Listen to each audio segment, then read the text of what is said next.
Hi to all, good evening అందరికీ.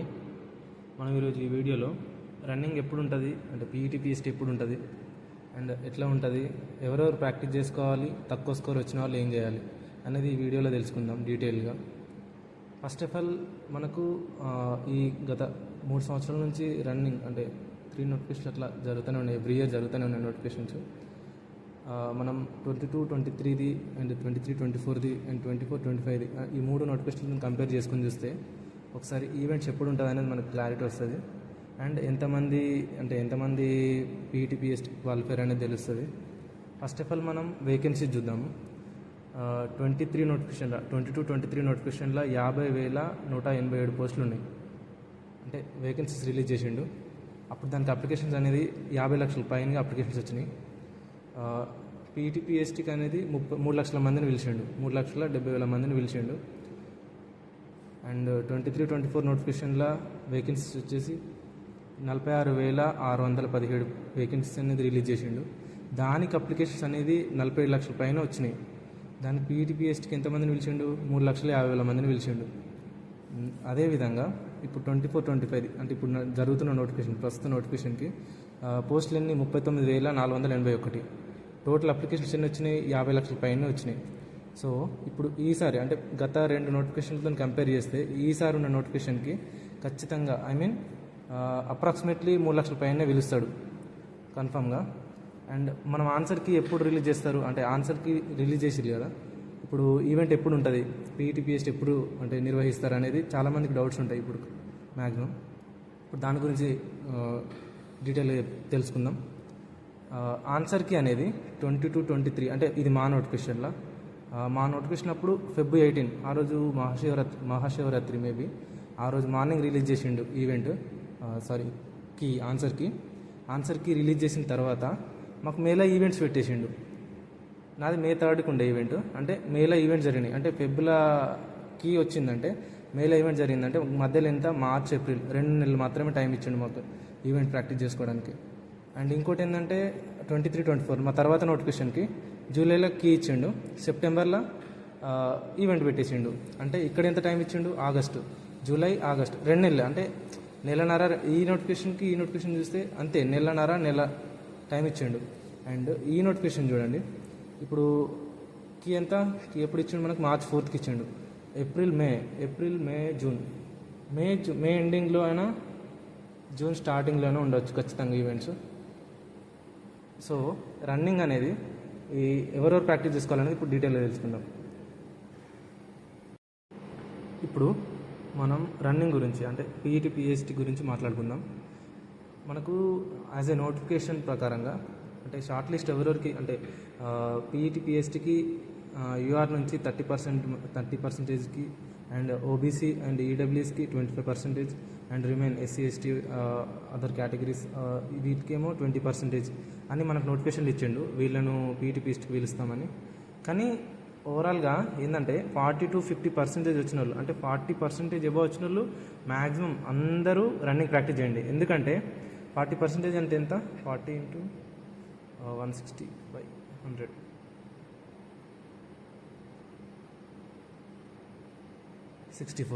64 marks. అంటే 64 marks వచ్చిన వాళ్ళంతా ఈవెంట్ అనేది ప్రాక్టీస్ చేయండి. 64 అండ్ అబవ్ వచ్చిన వాళ్ళంతా రన్నింగ్ ప్రాక్టీస్ చేయండి ఇప్పటి నుంచే.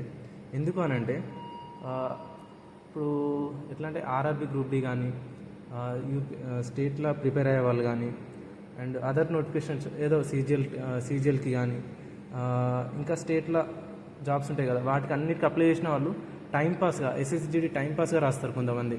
వాళ్ళకు టాలెంట్ బాగానే ఉంటుంది, కానీ వాళ్ళు ఏంటంటే ఈవెంట్ ప్రాక్టీస్ చేయరు చాలామంది. ఈవెంట్ ఎట్లా అంటే వాళ్ళు 2K కూడా రన్నింగ్ చేయలేరు. అట్లాంటి వాళ్ళు ఎగ్జామ్ రాస్తారు. దీనికి ఏంటంటే 100 రూపాయలు గారు అప్లికేషన్ ఫీజు, అప్లై చేద్దాం మనది ఏముంది అనే వాళ్ళు చాలామంది, అంటే ఒక 20-30% వాళ్ళే ఉంటారు. 30% మంది వాళ్ళే ఉంటారు. కాబట్టి మనం ఏం చేయాలంటే ఇప్పుడు క్వాలిఫై అయ్యిండ్రు, ఇప్పుడు మన కాంపిటీషన్ బాగానే ఉంటుంది కావచ్చు అని భయపడకుండా మీరు అనేది ఈ రన్నింగ్ మీద ఫోకస్ చేయండి. ఎందుకంటే రన్నింగ్లో పోయేటోళ్ళు చాలామంది ఉంటారు, 60% వరకు రన్నింగ్లోనే పోతారు బాగా మంది. సో వాళ్ళని పట్టించుకోకుండా మీ రన్నింగ్ మీరు ప్రాక్టీస్ చేయండి. 100 మార్కులు వచ్చినోడు ఫెయిల్ కావచ్చు, 60 మార్కులు వచ్చినోడు పాస్ కావచ్చు ఈవెంట్, అట్లా ఉంటుంది. సో మీరు రన్నింగ్ అయితే ఆపకండి. రన్నింగ్ అంటే రన్నింగ్ ఒకటే చేయొద్దు. రన్నింగ్ చేసి వచ్చిన తర్వాత కొంచెం కొంచెం చదవాలి, స్టడీ హాల్కి వెళ్ళాలి డైలీ. ఇటు స్టడీస్కి ప్రిఫరెన్స్ చేయాలి, అటు రన్నింగ్కి ప్రిఫరెన్స్ చేయాలి. రెండు బ్యాలెన్స్ చేసుకుంటేనే సక్సెస్ అవుతారు. ఎందుకు చెప్తున్నా అంటే మా నోటిఫికేషన్ అప్పుడు అంటే మా ఫ్రెండ్కి అతనికి ఒక ఇన్సిడెంట్ జరిగింది. ఏంటంటే తను ఏం చేసిండంటే మా నోటిఫికేషన్లో అప్లై చేసిన తర్వాత ఫైనల్ లిస్ట్లో మెరిట్ లిస్ట్లో 2 మార్క్స్తోనేమో తక్కువ వచ్చిన తర్వాత ఫెయిల్ అయిపోయాడు. కానీ అంతవరకు ఏమనుకున్నాడంటే నాకెందుకు రాదు జాబు అంటే అన్ని పార్టీస్కి కానీ అన్నిటికీ అటెండ్ అయ్యింది. ఇంకా నాకు జాబ్ వచ్చిందని ఫిక్స్ అయిపోయాడు ఆయన. మళ్ళీ నెక్స్ట్ నోటిఫికేషన్కి అప్లై చేయలేదు. సో ఇప్పుడు చూడండి, అతనికి 2 మార్కులతో పోయింది ఒకటి, నెక్స్ట్ నోటిఫికేషన్కి అప్లై చేయలేదు. ఇప్పుడు మళ్ళీ ఒక నెక్స్ట్ నోటిఫికేషన్ అంటే ఇప్పుడు జరుగుతున్న నోటిఫికేషన్కి ఆయనకి ఏజ్ లేకుండేది. చూడండి, తర్వాత నోటిఫికేషన్కి అప్లై చేసుకున్నా కూడా వచ్చేదేమో మేబీ. అంటే ఇట్లా చాలామంది ఉంటారు, నాకు ఇట్లా వచ్చిందని డిసైడ్ అయిన వాళ్ళు ఉంటారు. కానీ వచ్చిందని డిసైడ్ కాకుండా తర్వాత మనం ఇప్పుడు రన్నింగ్ వెళ్ళిన తర్వాత మెడికల్ ఉంటుంది. మెడికల్కి రన్నింగ్కి మధ్యలో ఏ నోటిఫికేషన్ లేకపోతే ఆ నోటిఫికేషన్ సెంట్రల్ అన్నిటికీ అప్లై చేయండి. స్టేట్ వీటికి సెంట్రల్ వీటికి అన్నిటికీ అప్లై చేయండి. అన్నిటికీ అప్లై చేసి అన్నీ రాయండి. ఒక్కటి కాదు, ఒకటంటే ఒకటి, ఏదో ఒకటైతే ఖచ్చితంగా వస్తుంది. సో ప్రాక్టీస్ చేస్తూ ఉండండి, రన్నింగ్ ప్రాక్టీస్ చేయండి, చదవండి. అన్న 40 మార్క్స్ కంటే తక్కువ వచ్చినాయి అనేవాళ్ళు ఉంటారు. 40% మార్క్స్ కంటే తక్కువ వచ్చిన వాళ్ళు కూడా ఏం చేయాలంటే ప్రాక్టీస్ చేయండి. ఇప్పుడు మళ్ళీ నోటిఫికేషన్ ఉంది కదా, మళ్ళీ చదవండి. మళ్ళీ నోటిఫికేషన్ ఖచ్చితంగా వస్తుంది, 100% వస్తుంది నోటిఫికేషన్. సో ఇప్పుడు మీరు చదువు అనేది ఇప్పుడు గ్రూప్ డి నోటిఫికేషన్ ఉంది, దానికి యూజ్ అవుతుంది. ఇప్పుడు ఫర్దర్గా నోటిఫికేషన్ స్టేట్లో నోటిఫికేషన్స్ పడతాయి అంటున్నారు, దానికి యూజ్ అవుతుంది. మీ రన్నింగ్ అనేది ప్రతి దానికి మీ హెల్త్కి కూడా యూజ్ అవుతుంది. సో ప్రతిదీ మనం ఏదన్నా ఒకదానికి ప్రాక్టీస్ చేస్తున్నామంటే లీనమైపోవాలి దాంట్లో, రన్నింగ్ కానీ చదువు కానీ ఏదైనా కానీ. ఇంకోటి చెప్పాలనుకుంటుంది ఏంటంటే ఇప్పుడు ఫెయిల్ అయినాం అన్న, నేను నెక్స్ట్ టైం మళ్ళీ ఎట్లా వస్తుందో ఏమో, నాకు పేపర్ హార్డ్ ఉంటుంది, అట్లా ఉంటుంది ఇట్లా ఉంటుంది అనేటోళ్ళు చాలామంది ఉంటారు. పేపర్ హార్డ్ అనేది మీ మీద డిపెండ్ అయి ఉంటుంది. పేపర్ హార్డ్ అనేది మీ చదువు అంటే మీరు పెట్టే ఎఫర్ట్స్ మీద ఉంటుంది. సో హార్డ్ ఈజీ అనేది ఏది ఉండదు, మనం ప్రాక్టీస్ చేయాలి. మనకి ఎగ్జామ్ అనేది ఎంతవరకు ఇస్తుండో అంతవరకు ఖచ్చితంగా ప్రాక్టీస్ చేయాలి. మనం ప్రాక్టీస్ చేసిన తర్వాత కూడా తక్కువ మార్క్స్ వచ్చినాయంటే దాంట్లో ఏదో డిఫాల్ట్ ఉన్నట్టు. అండ్ ఒకసారి ఫెయిల్ అయినామంటే ఇంకొకసారి ఫెయిల్ కావద్దు. ఇంకా ఫెయిల్ అయిన ప్రతిసారి మనం ఒకటి నేర్చుకోవాలి దాని నుంచి.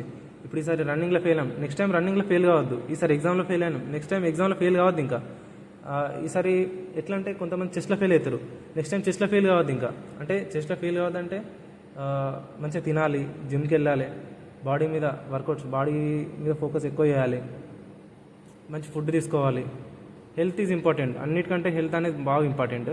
హెల్త్ని చూసుకుంటూ ప్రాక్టీస్ చేయండి. రన్నింగ్ కూడా మంచి హెల్త్ కాపాడుకుంటూ ప్రాక్టీస్ చేసుకోండి. ఖచ్చితంగా సక్సెస్ అనేది సాధిస్తారు. మేము సాధించినప్పుడు మీరు సాధించారని ఏంటి కదా, అది ఆలోచించుకోవాలి. మేము కూడా ఫెయిల్ అయినాం. ఎట్లా అంటే నేను ఇంకా చాలా ఫెయిల్యూర్స్ చూసిన, నేను తర్వాత ఒక వీడియోలో సపరేట్ చేస్తాను నేను దాని గురించి వీడియో. సో ఫెయిల్యూర్స్ అనేది కామన్, అందరికి కామన్. ప్రతి ఫెయిల్యూర్ నుంచి ఒకటి నేర్చుకోవాలి అంతే. అది సక్సెస్ అనేదానికి దారి చూపిస్తుంది. ఫస్ట్ టైం నేను ఎగ్జామ్లో ఫెయిల్ అయినా, నెక్స్ట్ టైం ఎగ్జామ్లో ఫెయిల్ కావద్దని బాగా ప్రాక్టీస్ చేసిన, ఎగ్జామ్లో క్వాలిఫై అయినా.